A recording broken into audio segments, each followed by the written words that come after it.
The COVID-19 pandemic had a big effect on darts, much like every other professional sport. The PDC released their first statement about it on the 2nd of March 2020, stating that they had no plans to change or cancel any of their events, but that they were following the latest advice from the relevant authorities.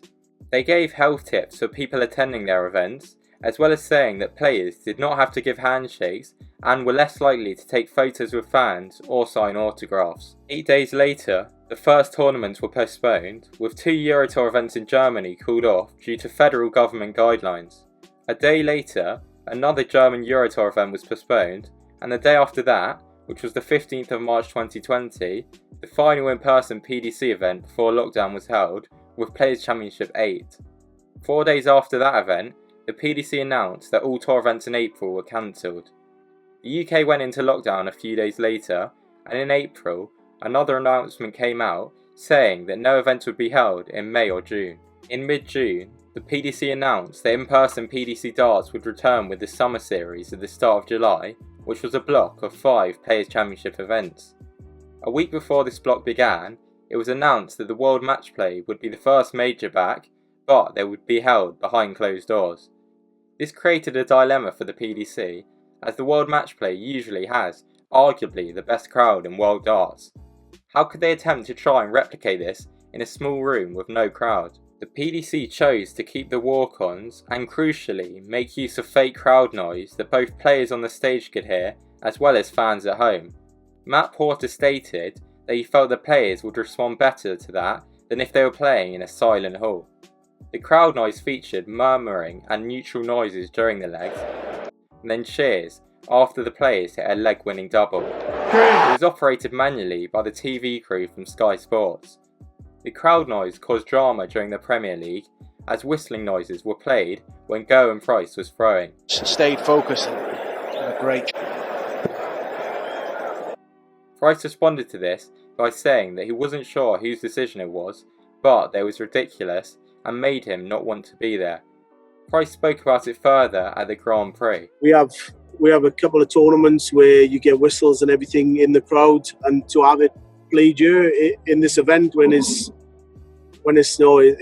a fake crowd, I just don't understand it. And I think one point in one leg I had to stand back after 2 darts, and because the whistle came, I mean, surely you can find some sort of recordings where you don't have that. Fans returned for the first time at the World Series finals in September, which took place in Austria. Fans were not in attendance at a UK PDC event until December, when 1,000 fans were allowed to attend the first night of the 2021 World Championship.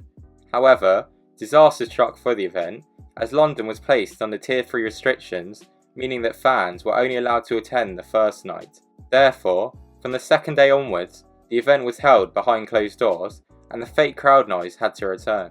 The noise at Ali Pali was operated by Sky Sports, who used sound supervisors and gram operators to deliver a bespoke audio solution. Sky stated that both the players and fans wanted the noise. Crowd noise was normally okay, but then came the third day of the World Championships, where it was disastrous. In the final game of the afternoon session, Daryl Gurney faced Willie O'Connor. Gurney only dropped a single leg in the first 2 sets, allowing him to easily go 2-0 up. The third set was closer, and it went down to a 5th leg. After Willie missed the ball to make it 2-1, Gurney had a shot at 78 to win 3-0. He hit treble 18 to leave double 12, which he wide on the inside, before the crowd noise made a loud shock sound. Gurney then also missed on the inside of double 6, before looking to the sky, presumably blaming the crowd noise. Gurney went on to lose that set, as well as the next one, before wrapping up the game by winning the deciding set 3-0. After the game, Gurney had this to say about the crowd noise. I tell you what, the audio boy, I hope I don't meet him out there at the back because he's doing my head in. I saw it in commentary rolling your eyes. Oh my God, and then he's done it again. And I thought, oh no. I hope he's listening, but I'm waiting until I hit the double. Don't give it the whole, whenever I've missed the second dart for the game. However, that wasn't even the worst moment involving the crowd noise that day.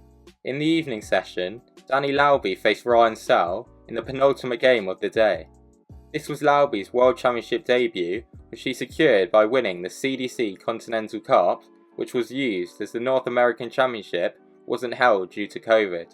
Searle was in great form and qualified as the second highest ranked player from the PDC Pro Tour Order of Merit. Heading into their game, Searle was the 1-5 favourite with Laube at 7-2. Many tipsters even backed Searle to win 3-0. The bookies looked to be right early on, as Searle won the first set 3-0 and was averaging 95 compared to Laube's 78. However, the fast American improved in the second set, and after each of the first 4 legs of the set went with throw, he was throwing to level the tie. Searle started this leg with 3 140s and so was first to a finish at 81. He missed 2 darts at double 12, giving Laube an outside shot at 148. He hit 2 treble 20s and then double 14, completing a stunning checkout to take the set. By this point, he had pulled his average up to 90. The third set was won by Searle, with the Englishman winning all 3 legs in just 4.5 minutes. The fourth set went to a fifth leg, where Laube had the throw, but once again Searle was first to a finish. From 100, he missed the dart at tops and won at double 10.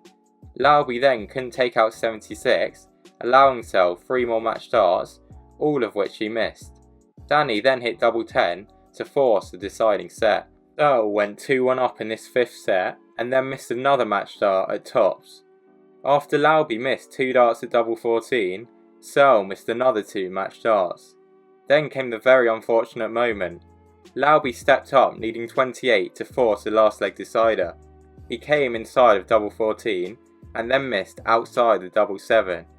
However, the crowd noise for winning a leg was played before he threw his third dart, forcing him to pause his normally rapid action.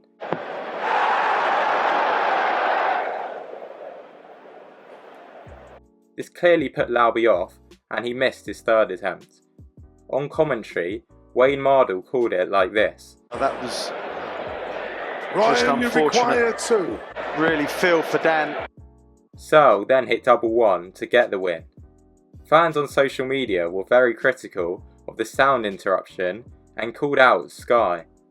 The CEO of the CDC later confirmed that Sky Sports apologised to both Danny and the PDC as it was their responsibility. He stated that all of the parties involved recognised that it was a mistake, but it was unacceptable that it happened when it did. This was a very unfortunate incident and cost Laube the shot at a last leg decider and potentially a big World Championship win. Let me know your memories of fake crowd noise in darts in the comment section down below.